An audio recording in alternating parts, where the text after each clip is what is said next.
to win championships at 2 different programs in his first season. So he goes to Pacific, wins the championship first year, heads over to Stanford, does the very same thing. Man knows how to coach, and Stanford showing it here with a 2-point lead in the first set over USC. Alyssa Cook, the second setter, back in. And a one-on-one block from Walker. She's heavily bandaged. She's got a big tape on the left arm, the left leg, but she's effective there. Yep, but they said, no worries. She's out there. She's been taped up all season long, and now I think now it's just a superstition.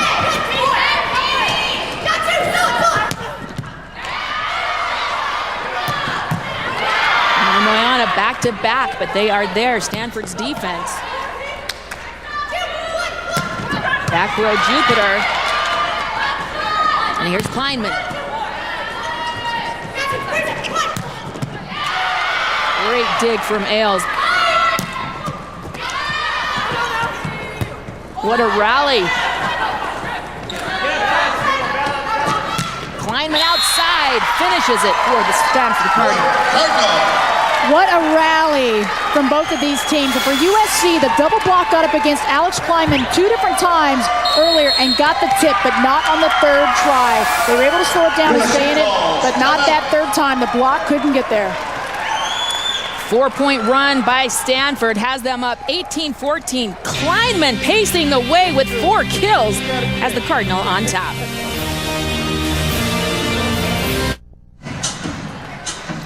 Welcome back to Dayton University for a regional final. A trip to the championship round is on the line. Nick Haley calling a timeout after Stanford ran off 4 straight points.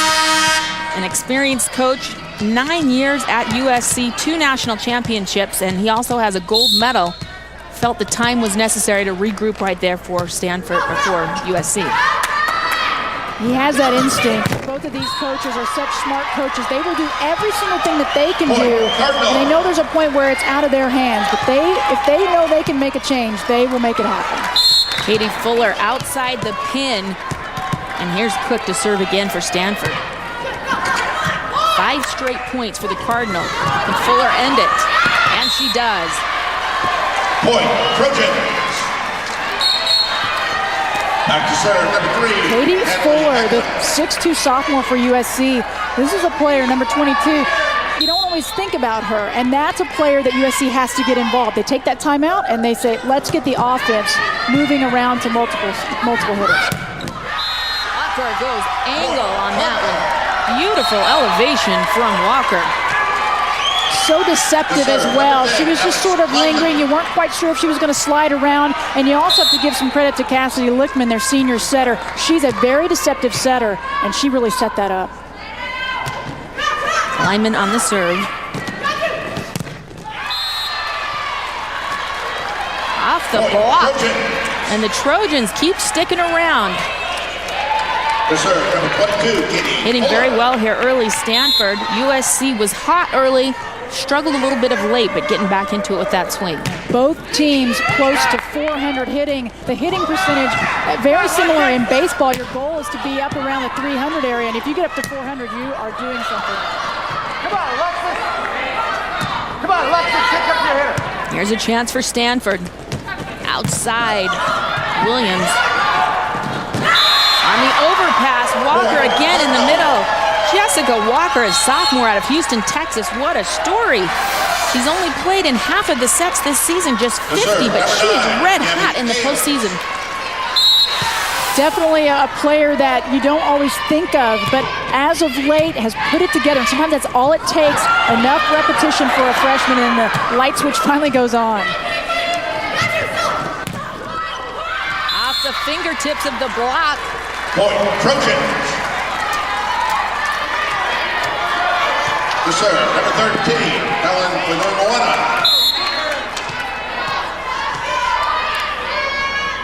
Fanoy Moana into the net.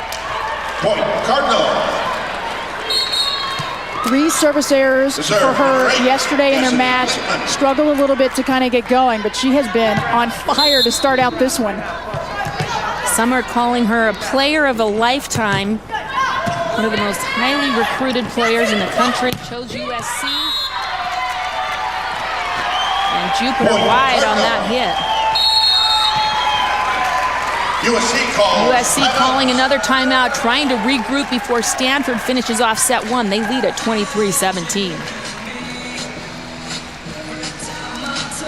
Here's a look at what's coming up the rest of the day. 9 hours of college volleyball on ESPNU. And here's a look. Penn State taking on Duke. Duke trying to be the first ACC team into the national championship semifinals in history. What do you see in that Penn State regional? Well, and for Duke, it would be their first national semifinal. And so, you know, there'll be some jitters, especially against a Penn State team playing at home. A team that lost a couple of All-Americans, you'd think maybe they're going to struggle a little bit this year. Not the case whatsoever. They get one of the top seeds. They're playing at home, and they got a player named Blair Brown, and she's pretty good. Blair Brown, Big Ten Player of the Year, had a terrific match. 24 kills yesterday in their regional semifinal. And the Penn State Nittany Lions, you might remember, they went on that 109-match winning streak, one of the longest in college sports history. And it was the Stanford Cardinal, the team you're seeing right here, that upset them this season. Earlier this year, a major upset, 109 matches in a row for Penn State. What an amazing task. And for Duke to have to go to Penn State, it will not be easy. But they would love to get their first trip to the national semis. Ellie Kadenak has been the person behind the wheel for the Blue Devils. She has been terrific ACC Player of the Year, but she will have to do it on the Nittany Lions home court. Beth Mowens alongside Karch Kurai to get you set up on that action. Tight set to the net, pays off for USC. Point, Trojans. A timeout leads to a score for USC. Nick Haley has great timing. You know when to let his team kind of play through some struggles and when to take a break, talk it over.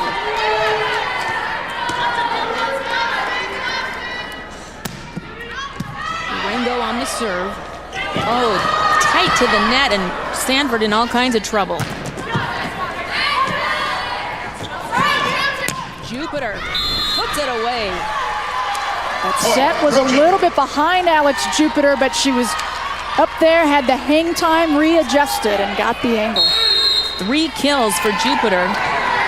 Hasn't been as efficient, hitting just .222, but still they've gone to her, really mixing it up. They went some middle, tried to establish their outside to the pins, and that seems to be working right now for USC as they've staved off Stanford. It was 23-17, 2 timeouts, and USC has come back with 2 straight points. Well, Penn State made so much national news. I loved it how it trickled over into other sports. People were paying attention to college volleyball. How did that affect the world of sports? You know, I think it was a big plus for college volleyball in particular and for our women's sport. I think it was spectacular what they were able to do, and it's going to be very difficult for anybody to even get close to that. But there's other win streaks out there. They were right up there, and only the men's tennis program from Miami with 137 above them. UConn's women still rolling with 87 going strong. That's right. We're here in Ohio. Their next game is going to be against Ohio State in Madison Square Garden. Jantel Lavender might have something to say about that UConn win streak, and if it continues. Ohio State got past Oklahoma, a very nice win for the Buckeyes last week. So Stanford trying to close things out, but USC sticking around 2 straight points. And an unforced error that time by Durango. That's very difficult in that situation. You can't afford mistakes like that. And now here we are at set point. Stanford just a point away from closing this out. And Holly, that's the difference of this match so far. Little errors here and there that USC have added up here late here in set 1. Jupiter on the outside. Middle, Lopat mistimes it. Jupiter again uses the block. And they live to fight another point. Point, Trojan. Still down by 4. Set point, Cardinal, serving for the Trojans, number 12, Kendall Bateman. Been a little bit of a slow start for Alex Jupiter, but as you mentioned too, they've had multiple scorers out there for USC, and that's what it's going to take. Outside, there's the 6'6" Spellman. She's a lefty. Jupiter mixes it up, this time with the roll. Stay low, stay low. Spellman again. Back and forth. Stay low. Kleinman blocked. The joust over the net, and the Cardinal hold on the rally. Cardinals win the They win the set 25-20. 25-20.